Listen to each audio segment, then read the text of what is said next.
জয় কৃষ্ণকালী মায়ের জয়, জয় সোনা মায়ের জয়, জয় মঙ্গলা মায়ের জয়। সোশ্যাল মিডিয়াতে একটা নোংরামো চলছে ঈশ্বরকে নিয়ে। দুই ধরনের কন্ট্রোভার্সি ক্রিয়েটর রয়েছে, একটা শিক্ষিত, একটা অশিক্ষিত। এই অশিক্ষিত কন্ট্রোভার্সিদের মুখে যা তা ভাষা আমাদের বলছে দালাল, এজেন্ট, আমরা অনেক টাকা নিয়েছি মায়ের কাছ থেকে, নিয়ে আমরা কৃষ্ণকালী মায়ের প্রচার করছি। আর শিক্ষিত কন্ট্রোভার্সি, সে বলছে আমাদের সংসার চলছে, ইউটিউব চ্যানেল গ্রো করছে। কতটা মঙ্গল আমাকে ভালোবাসে তারা জানি না, বা কৃষ্ণকালী মায়ের ভক্ত জানি না। নিজেদের ব্যবসা, এটা ইউটিউব চ্যানেলকে গ্রো করছে, এটা আমাদের একটা ব্যবসা। জানি না কাদের কি সংসার চলছে। তবে আমি ওই শিক্ষিত কন্ট্রোভার্সি বা অশিক্ষিত দুই ধরনকেই বলছি যে আপনারাও তো ব্যবসা করছেন, এই কন্ট্রোভার্সি করে আপনাদেরও নিশ্চয়ই সংসার চলছে।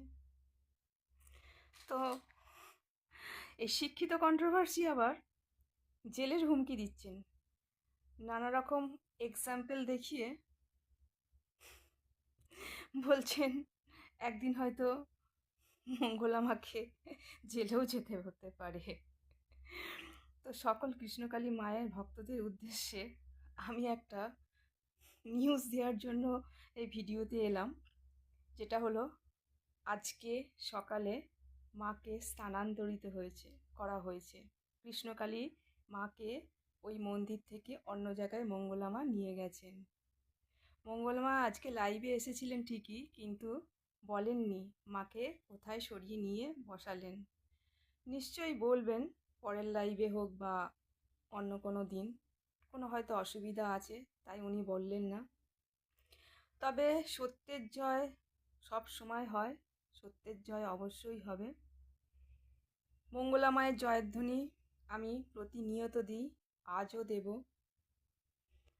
তো মঙ্গলা মায়ের যারা ভক্ত, যারা মঙ্গলা মাকে দেখার জন্য বসে থাকেন, তারা সব সময় প্রার্থনা করুন মঙ্গলা মা যেন জয়ী হয়, যেন অবশ্যই কৃষ্ণকালী মায়ের মন্দির করেন। কারণ কৃষ্ণকালী মা প্রচার চান, তাই না এত ভক্তদের ভিড় হয়েছে, তাই না আমাদের মতো প্রচারকদের মাধ্যমে প্রচার হয়ে চলেছে বা আমরা প্রচার করে চলেছি। কারণ স্বয়ং মা চান, এটাও চান যে আমি একটা জায়গায় বসি, মন্দিরে বসি, যেখানে প্রতিনিয়ত আমার ভক্তরা আসবে, আমাকে দেখবে, দর্শন করবে, আমার কাছে প্রার্থনা করবে। আর মঙ্গলা মা হলো কৃষ্ণকালী মায়ের আশীর্বাদের ফল, কন্যা। আমরা মঙ্গলা মায়ের থ্রু দিয়েই কৃষ্ণকালী মাকে চিনেছি, তাই মঙ্গলা মাকে খুব ভালোবাসি। মঙ্গলা মায়ের মতো পজিটিভ কথাবার্তা কেউ বলে না, সবাই শুধু টাকার অঙ্কটাই দেখে, সবাই শুধু ব্যবসাই বলে।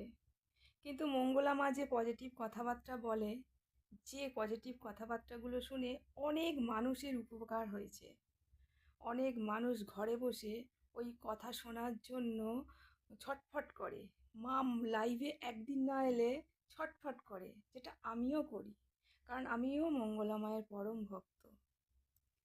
তো বেশি বলবো না, তো অন্য কোনো একদিন, অর্থাৎ কালকেই আমি আবার কিছু বলবো। মঙ্গলা মায়ের যেন জয় হয় এটুকুই বলবো, সত্যের যেন জয় হয়। জয় কৃষ্ণকালী মায়ের জয়, জয় সোনা মায়ের জয়, জয় মঙ্গলা মায়ের জয়। সবাই ভালো থাকবেন, সুস্থ থাকবেন, আর আমার একটু পাশে থাকবেন।